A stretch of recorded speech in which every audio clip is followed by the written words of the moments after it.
को नमन और वंदन। दूसरे दिन की ये 5वीं और अंतिम ध्यान सभा है।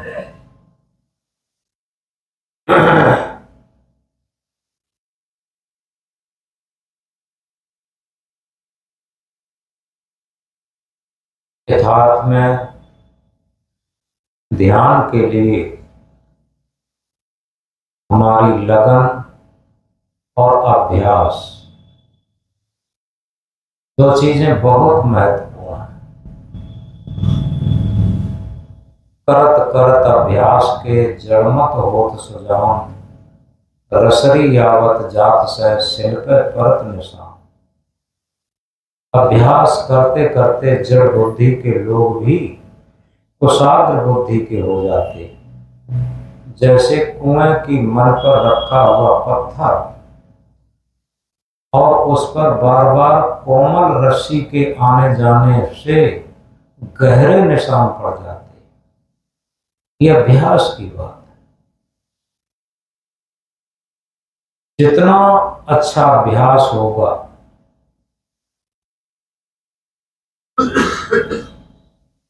एक छोटा सा एग्जाम्पल, जब कोई बच्चा साइकिल सीखता है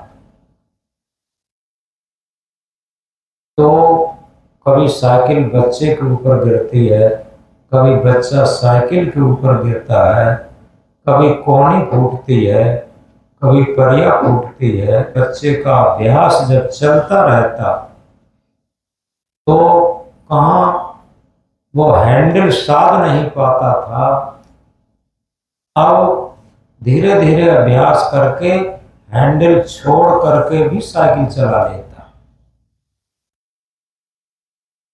ये अभ्यास की बात। इसी तरीके से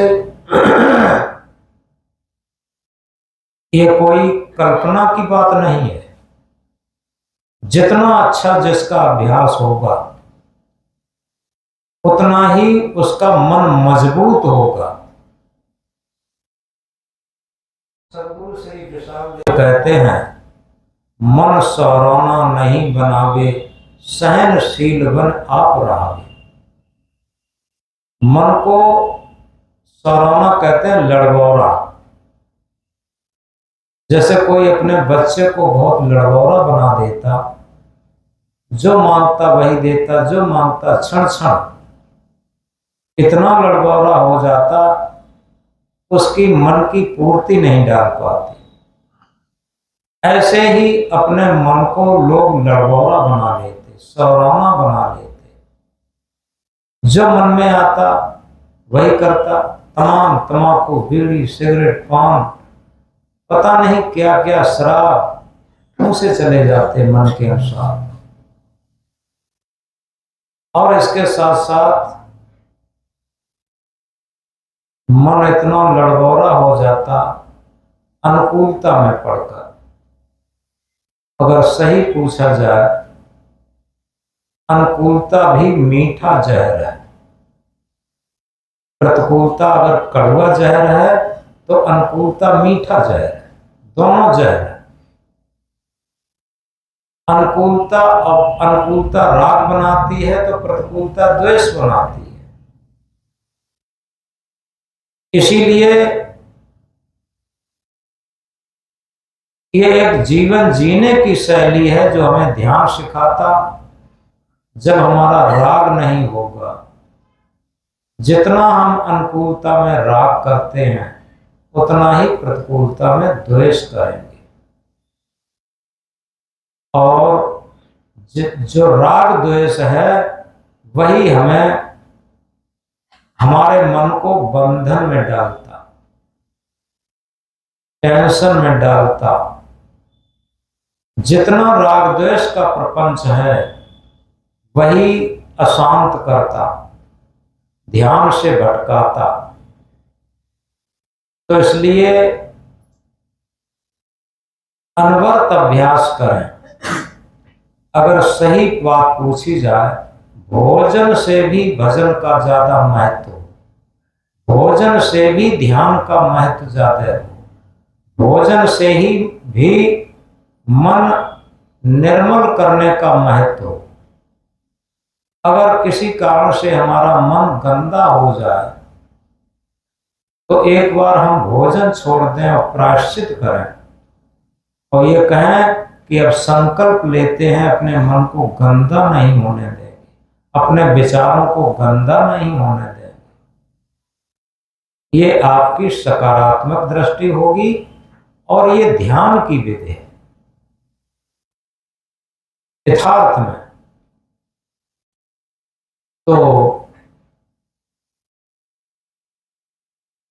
केवल और केवल दुनिया में जितने भी शास्त्र बने हैं, जितने भी महापुरुष आए हैं, जितने भी पूजा पद्धतियां बनी हैं, जितने भी यज्ञ हवन हैं, जितने भी तीर्थ व्रत हैं, वो केवल और केवल इसलिए हैं कि हमारा मन निर्मल रहे। बस मन की निर्मलता, मन की पवित्रता के लिए ये सब चीजें हैं। अब हम कैसे रख पाते हैं ये हमारे हाथ की बात है। एक उदाहरण से समझेंगे। जापान में एक किराए का हॉल लिया गया, उसमें ध्यान का कार्यक्रम रखा गया, क्योंकि जापान में भूकंप आते रहते हैं, अधिकतर लकड़ियों के मकान बनाए जाते हैं, जानते हैं सब। तो एक किराए का हॉल लिया गया और निश्चित दिन पर जो ध्यान प्रशिक्षक गुरुजी थे वो आए और समय से ध्यान के लिए सभी साधक भी उपस्थित हुए। ध्यान शुरू ही होने जा रहा था,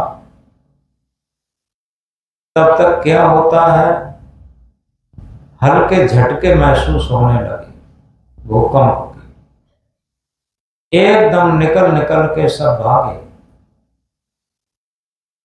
और बाहर सब निकल गए और जो ध्यान प्रशिक्षक गुरुजी थे वो आंख बंद करके बैठ गए।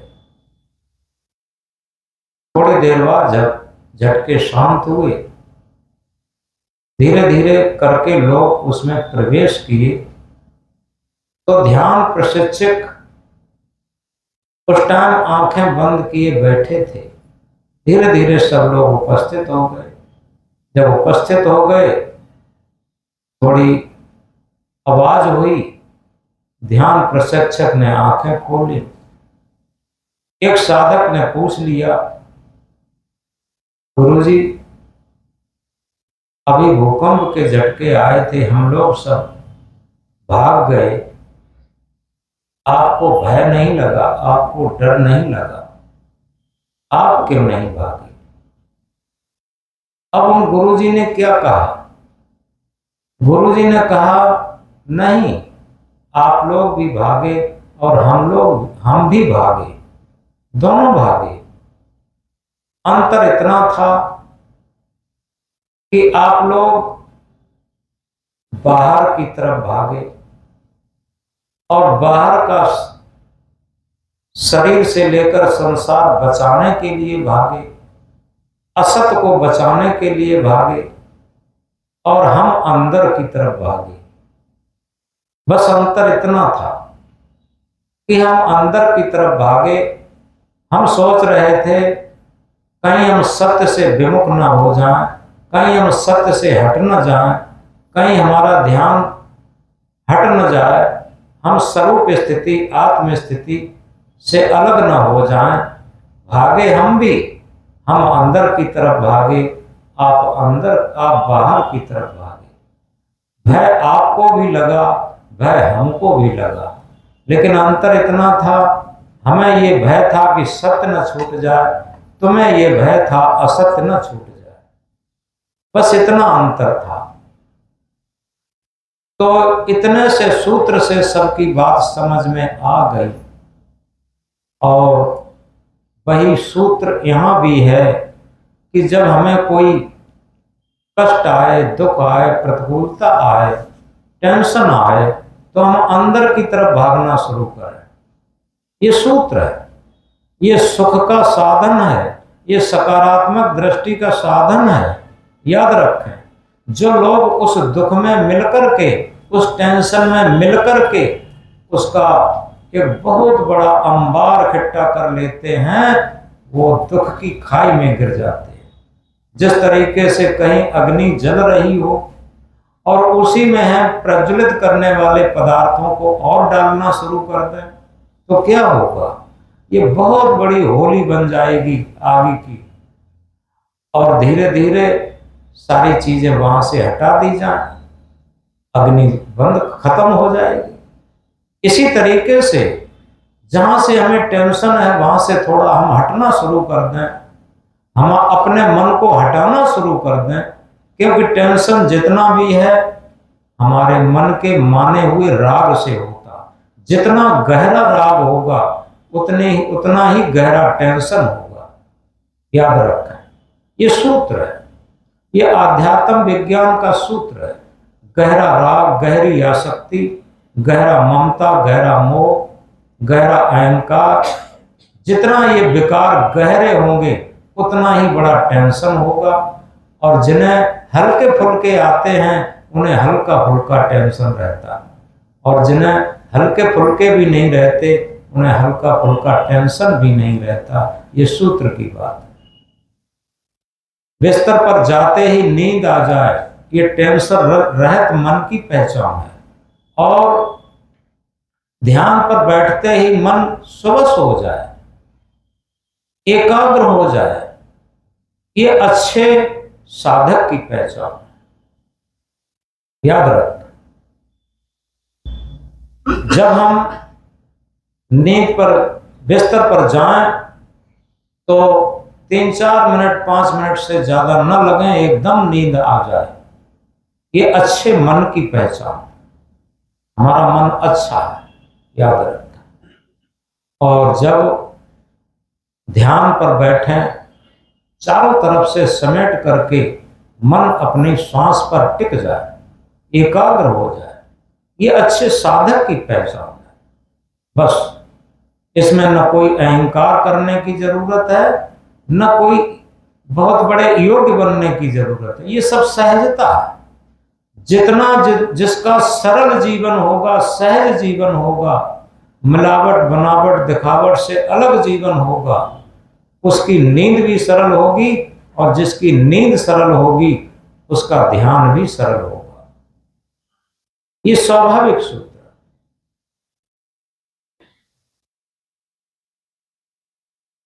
तो इस तरीके से ये ध्यान से पहले की एक भूमिका है, एक जागरूकता है। जितने हम जागरूक होंगे उतना ही ध्यान में हमारी एकाग्रता रहेगी।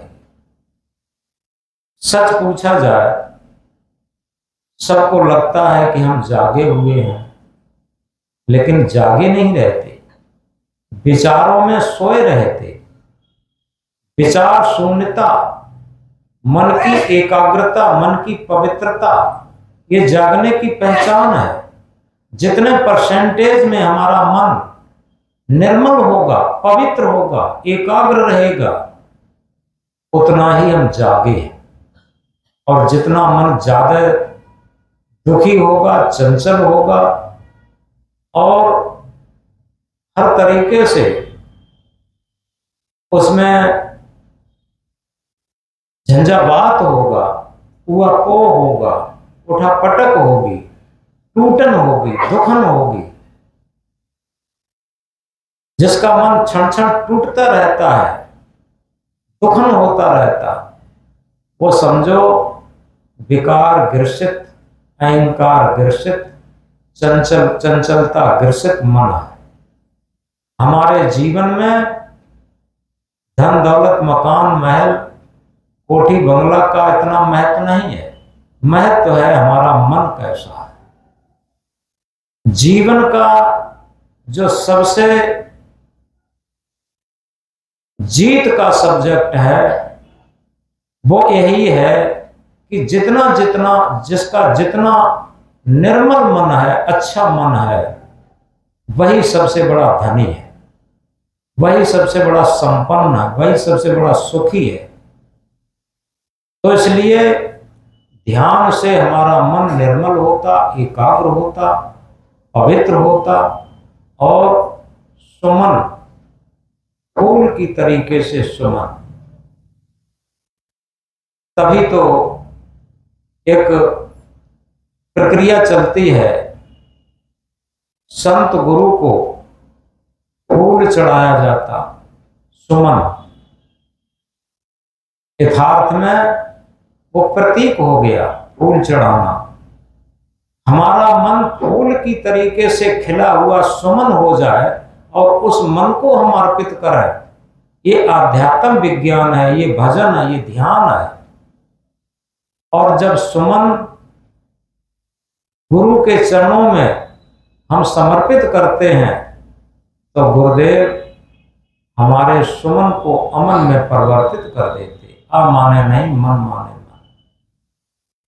ये सूत्र है। कहाँ एक दिन कुमन था और संत गुरु के सानिध्य में, संत गुरु के सत्संग में वो सुमन बना, और जब हमने ध्यान में उसे समर्पित कर दिया तो वही सुमन अमन के रूप में उपस्थित हो गया। ये हमारे जीवन की सच्ची सफलता है।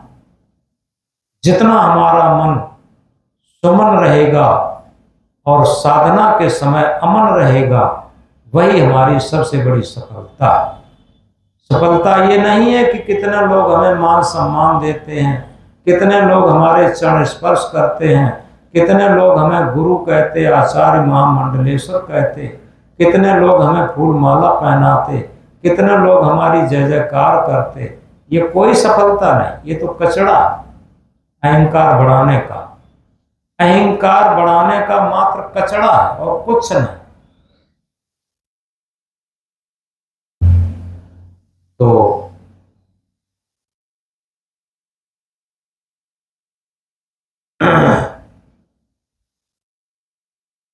पांचवा सूत्र है, उस सूत्र पर भी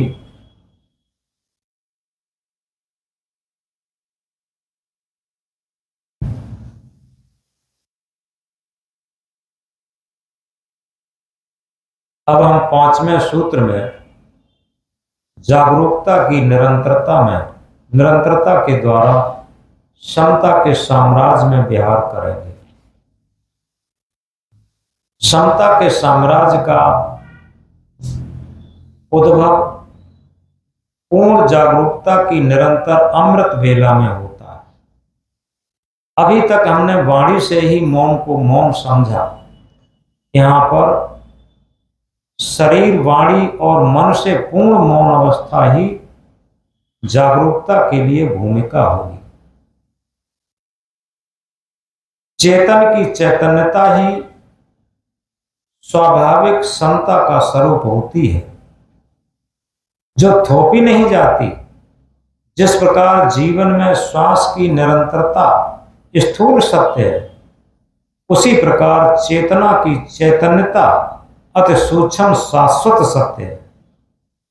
जिस तरह श्वास शारीरिक जीवन में अनवर्त निरंतरता की ओर गतिशील रहती, उसी तरह चैतन्यता, जागरूकता स्वाभाविक हो जाए, बस समता का साम्राज्य आ जाएगा, जो राग द्वेष से उठकर त्याग प्रेम में प्रस्फुटित हो जाएगा। समुद्र की ऊपरी सतह पर उत्ताल तरंगें, ज्वार भाटे ऊपरी सतह को कूड़े कचड़े से साफ करते हैं तथा समुद्र के अंदर गहरी शांति रहती, हलचल रहित पूर्ण स्थिरता का साम्राज्य अन्य जंतुओं की उथल पुथल समुद्र को उसकी आंतरिक गंभीरता से विरत नहीं कर पाते। सागर की गंभीरता एक स्थूल प्रतीक है, माप सकते, तथा अनंत की गंभीरता का साम्राज्य किसी भौतिक सामग्री से उथल पुथल नहीं होगा तथा किसी भी पैमाने से माप नहीं सकते। वो नित्य, निरंतर और अनंत ही है। एक एक शब्द बहुत गंभीर है, क्योंकि अनंत की अनंतता, समुद्र की गहराई को नाप सकते, समुद्र की लंबाई को नाप सकते, समुद्र की चौड़ाई को नाप सकते, लेकिन चेतन की चैतन्यता अनंत है, चेतन की शांतता अनंत है, चेतन की ज्ञान स्वरूपता अनंत है, उसे हम माप नहीं सकते। सहज ध्यान और क्षमता में प्रवेश पाने के लिए 3 दरवाजे हैं, जिनमें प्रवेश हुए बिना हम सहज ध्यान में प्रवेश नहीं पाएंगे। पहला दरवाजा श्रद्धा। इस बात को बहुत गहराई से समझेंगे। किसी कार्य के लिए सच्ची श्रद्धा नहीं है तो सफलता नहीं मिलती। श्रद्धा लभते ज्ञानम, श्रद्धा से ज्ञान जागृत होता। प्रियता के आधार पर श्रद्धा होती। यदि हमारी प्रियता संसारी है, स्वार्थी है, तो हमारी श्रद्धा अंधश्रद्धा होगी, जो विवेक मार्ग अवरुद्ध करके हमें सत्य से भटका देती। यदि मन के आयाम से परे चेतन की चैतन्यता में श्रद्धा है, तो विवेक जागृत होकर सत्य के साक्षात्कार की सीढ़ी बन जाती है, जो विवेक युक्त श्रद्धा कहलाती। विवेक के बिना श्रद्धा उस सब के समान है, लाश के समान है, जो फूल मालाओं से सजाया गया हो, लेकिन कुछ ही समय बाद उसमें दुर्गंध निकलेगी। हम उसके पास खड़े भी नहीं हो सकते। इसलिए अंधश्रद्धा, अंधविश्वास, अंधानुकरण ये जीवन को सुख चैन से निश्चिंत, निसंदेह शांति नहीं आने देते। अतः विवेक युक्त श्रद्धा सफलता की सीढ़ी एवं ध्यान में प्रवेश होने का दरवाजा है। पहला दरवाजा है सच्ची श्रद्धा। दूसरा दरवाजा पुरुषार्थ। पुरुष धन अर्थ, शरीर रूपी पुर में शासन करने वाली आत्मा। पुरुष अर्थ का आशय, प्रयोजन अर्थात आत्मवाद के अनुरूप जीवन बनाना ही सच्चा पुरुषार्थ है। भौतिक क्षेत्र में पुरुषार्थ मेहनत को कहते हैं। आध्यात्म क्षेत्र में अक्रिया के साम्राज्य में आत्म आवाज के अनुसार हमारे मन इंद्रियों की भावनाएं हमारे जीवन का व्यवहार बन जाए, ये सच्चा पुरुषार्थ है। श्रद्धा तो है, लेकिन मार्ग पर चल नहीं रहे तो मंजिल कैसे मिलेगी? अध्यात्म की मंजिल का पुरुषार्थ अक्रिया की स्थिति में चलता है। बाहरी मंजिल दौड़कर मिलती है, आंतरिक मंजिल रुककर अक्रिया की स्थिति में मिलती है।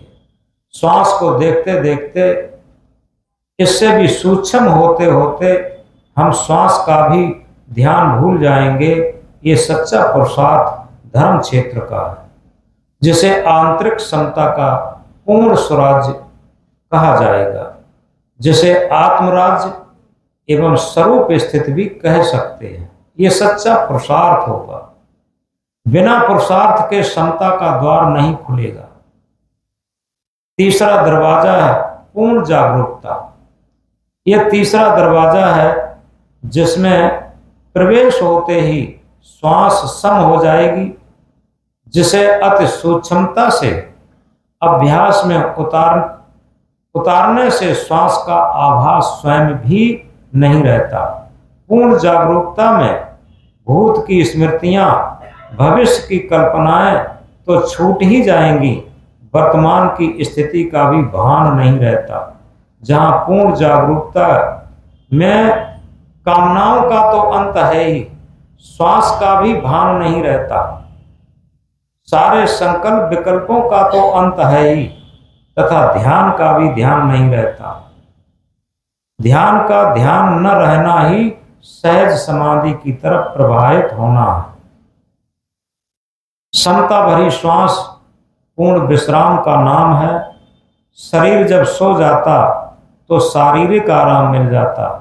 मानसिक आराम राग द्वेष से विमुक्त मन तथा समता भरी श्वास की जागरूकता से ही मिलता है। तभी ऐसी स्थिति आती है कि गहरी नींद से भी अधिक आराम समता भरी श्वास लेते हुए जागृत में भी मिलता है। इसलिए दुनिया जब सोती है तब योगी जागता है। ये प्राकृतिक सच्चा विश्राम है। जितने समय तक समता भरी श्वास रहेगी, गहरी नींद से भी अधिक आराम मिलेगा। स्मरण विषयों का नहीं, सब स्वप्न संप्रतीत हो। सुविवेक मथानी रैन दिन, चलती व्रत नवनीत हो। वैराग्य की भरमार इतनी, जो अंत में चही। स्मरण वासा हो नहीं, लक्षण समाधि का यही। स्मरण आए दूर से, बस दूर से लौटार दे। अपने तलक आने न दे, वैराग्य से ते टार दे। स्मरण ठहरेंगे नहीं, वैराग्य जो पूर्ण रही। वैराग्य उर्वासा भया, लक्षण समाधि का यही। समता भरी जिंदगी। एक महान संत हुए, ये हमेशा एकांत में निवास करते थे। तीव्र संस्कार के प्रबल ज्वार ने उन्हें बचपन से ही वैराग्य बोध से सुशोभित कर दिया था। वैराग्य के प्रबल तूफान थे वो। कभी सांसारिक प्रलोभनों की आंधी उन्हें अपने पद से डिगा नहीं पाई। एक बार कई भक्त लाखों रुपया लेकर आए, उन संत को भेंट में दिया। उन संत की क्या वाणी थी, इतना रुपए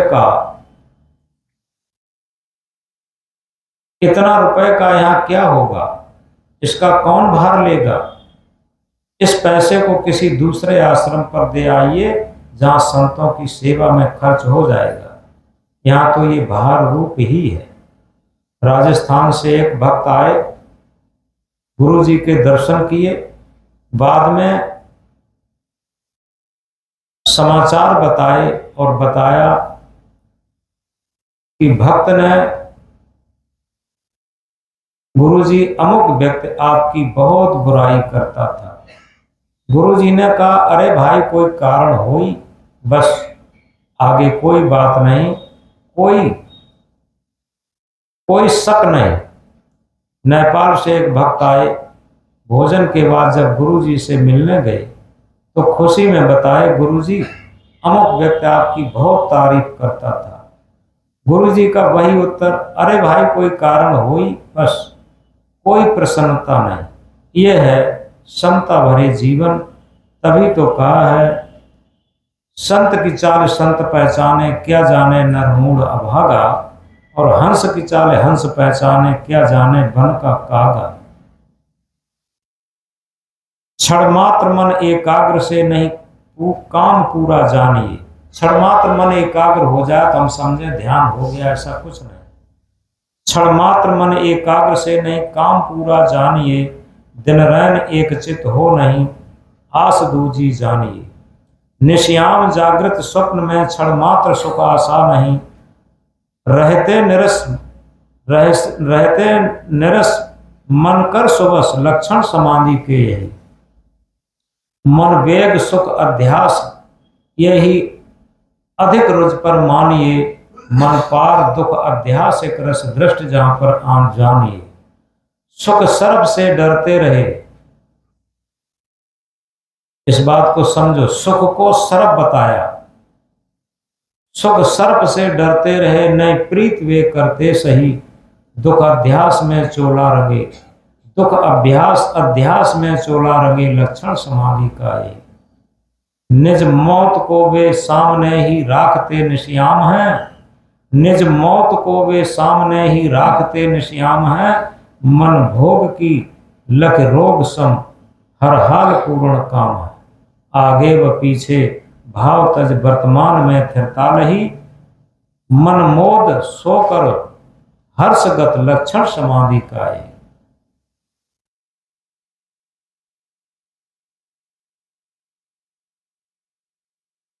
इसीलिए सदगुरु कबीर देव ने कहा है, झूठे सुख को सुख कहे, मानत है मन मोद, जगत चवेना काल का, कुछ मुख में कुछ बोल। हमारा मन पूरे जीवन झूठे सुख को सुख मानता, और ये कब पता चलता? जब हम काम करना छोड़ देते, पैदा करना छोड़ देते, जब बुढ़ापा आ जाता, असमर्थता आ जाती, तब हमें महसूस होता ये सारा सुख जिसे हम सच्चा मानते थे वो झूठा था। पहले नहीं समझ में आता। झूठे सुख को सुख कहे, मानत है मन मोद, बड़ी मन में प्रसन्नता मानता, जगत चवेना काल का, कुछ मुख में कुछ बोल। ये संसार पूरा काल का चवेना है। जैसे हम लोग चवेना चबाते हैं तो कुछ मुख में डाल लेते हैं, कुछ जेब में या गोद में रहता, झोली में। ऐसे ही काल का हम लोग सब चवेना है, कुछ को तो डाल चुका है और कुछ को डालने की तैयारी में है। जब हम मृत्यु को हमेशा सामने रखेंगे, लोग मृत्यु शब्द से बहुत भयभीत रहते। जितना जो लोग मृत्यु शब्द से भयभीत रहते, उतना ही वो सत्य से बहुत डराते।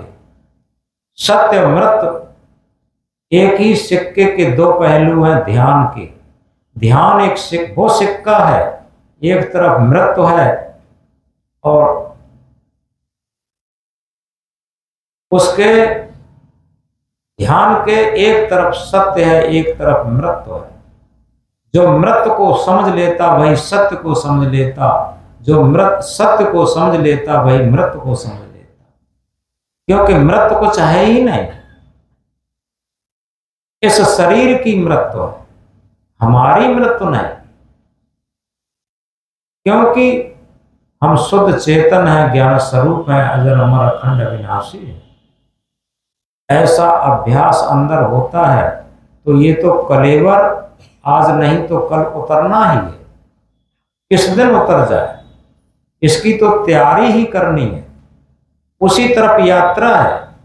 अगर किसी को पूछो कहाँ की जीवन यात्रा है, ये मृत्यु की तो यात्रा कर ही रहे हैं और उसी से डर भी रहे हैं। जो यात्रा कर रहे हैं उसी से डर रहे हैं। तो इसलिए मौत प्यारी मौत मेरे सामने आया करे। जितने क्षणों तक मौत मेरे सामने रहती है उतने क्षणों तक हमारे अंदर विवेक जागृत रहता, अविवेक नहीं।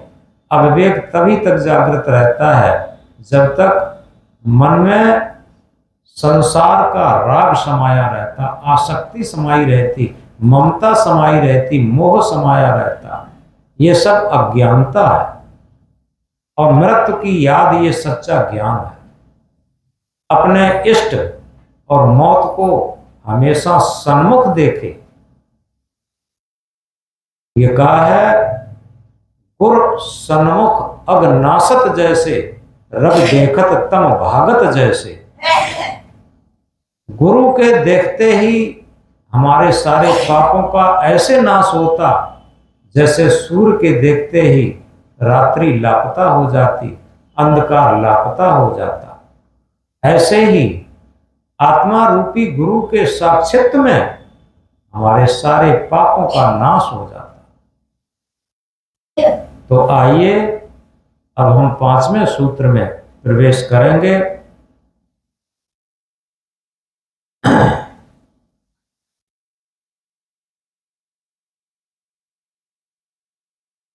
पांचवें सूत्र के 3 दरवाजे बताए।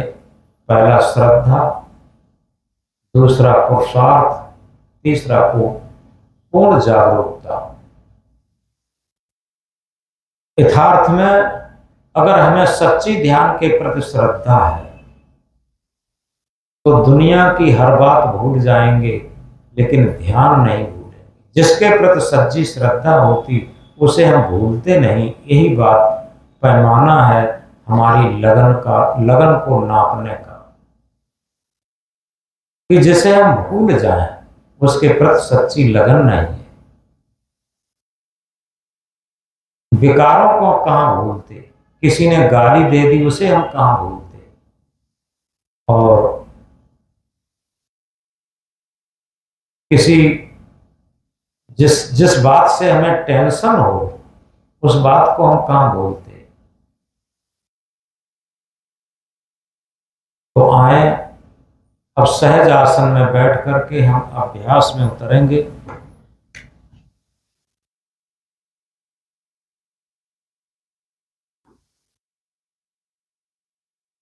आती जाती श्वास को देखते हुए